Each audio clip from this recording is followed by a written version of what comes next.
Paulo tinha que ter metido o pé. Estou com a carta na mão. Mas os judeus não creem em apóstolo. O problema é deles, pega eu, não vou circuncidar ninguém. Timóteo, fica tranquilo. Amanhã tem futebol, você está escalado, vai jogar. Paulo, não precisava ter feito isso. Dar o braço a torcer. Acho que ele tinha que ter batido de frente. Então o que está certo, Zé? Foi certo ele ter circuncidado ou era certo não ter circuncidado? Quem está certo? Jesus está certo. Eu só sei que Deus não interferiu.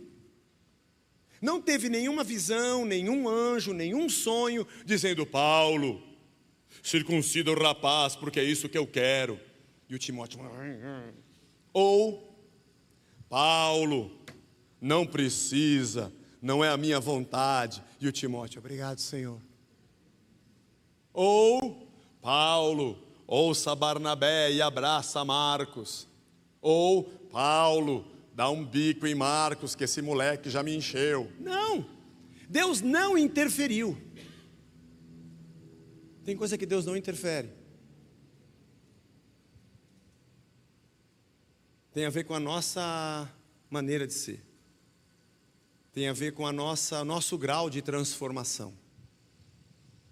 Aqui, o que está em jogo não é um caminho, mas uma vida de transformação, novo nascimento.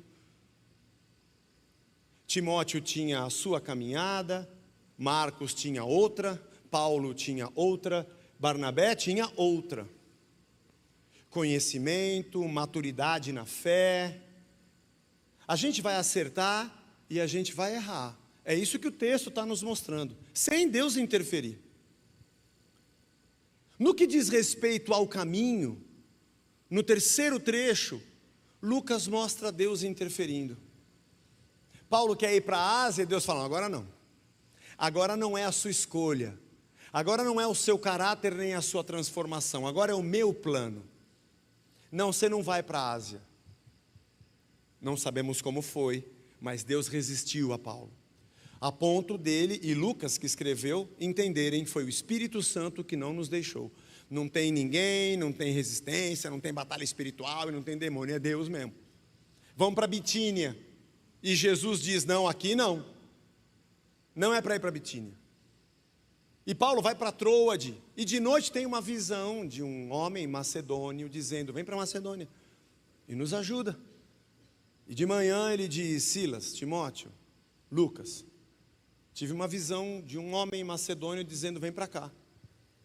O que vocês acham? Vamos orar. Acho que é Deus dizendo que é para lá que a gente tem que ir. Ele está nos dando uma direção. Aqui não teve Paulo turrão, nem Paulo negociando. Não teve complacência e nem severidade. Não teve escolha, teve apenas obediência. Deus quer que a gente vá para Macedônia. Sabe como é que a nossa vida caminha no Senhor e na fé? Desse jeito aqui. O evangelho que chegou até nós foi trazido por gente igual a gente. Gente que acerta e gente que erra. Mas como é que pode, Zé? A gente não sabe quem estava certo. No caso de Barnabé e Paulo, pouco importa quem estava certo. A gente não sabe se estava certo ele ter circuncidado ou não ter circuncidado. A gente não sabe mesmo se estava certo, quem estava errado. Isso não atrapalha a obra de Deus? Claro que não. Mas quando a gente acerta e quando a gente erra, a gente acerta e erra. A obra de Deus não depende de quem acerta e de quem erra. Como não? Não, ela depende de Deus. O problema não é se Paulo, Barnabé, Marcos, Timóteo, quem estava certo e quem estava errado. Porque na verdade todos nós acertamos e erramos. E vou te dizer, você já errou, provavelmente esteja errando e ainda vai errar mais na sua vida. E acredito que você já tenha acertado e em muitas coisas esteja acertando na sua vida hoje, vai acertar muitas outras na frente. Mas uma coisa eu e você temos por certo: nós somos humanos, com diferentes graus de maturidade na fé, de experiência com Deus, de conhecimento da palavra, o que faz cada um de nós acertar e errar. Mas isso não impede a obra de Deus de crescer? Não, não impede. Pedro negou 3 vezes a Jesus. Filipe pediu para ver o Pai. Mostra-nos o Pai, isso nos bastará. Foi Tiago e João que falaram: podemos sentar um à tua direita e um à tua esquerda. Ou Pedro, Tiago e João no Monte da Transfiguração: vamos ficar por aqui, Jesus, a gente não desce mais. Vocês estão loucos. O problema não é quando a gente acerta e quando a gente erra. Veja, eu não estou dizendo que você vai sair agora, então eu vou sair chutando pau da barraca, caindo na gandaia e cometendo todo o pecado que eu quiser. Bom, você pode fazer isso, claro que pode. Mas o problema não é o que você faz, mas é quem você é. E eu tenho absoluta certeza, isso eu tenho certeza, de que tanto Marcos, quanto Paulo, quanto Barnabé, no meio dessa celeuma toda, todos eles amavam a Deus. E queriam seguir adiante pela obra de Deus. Marcos queria se redimir de ter fugido da primeira viagem, ele queria ir na segunda. Barnabé o ciceroneou e foi o cara que foi misericordioso, homem da consolação, esse era o nome dele, Barnabé. Conciliador, e ele achou que aquilo ia ser muito bom para a segunda viagem. E o Paulo, quando disse não, ele não vai porque vai atrapalhar, ele estava pensando na segunda viagem. É perigosa, ele vai acabar largando a gente, é melhor pegar alguém que não volte para trás, porque a obra é muito importante. Todos eles tinham no coração a vontade de fazer o melhor, isso eu tenho certeza.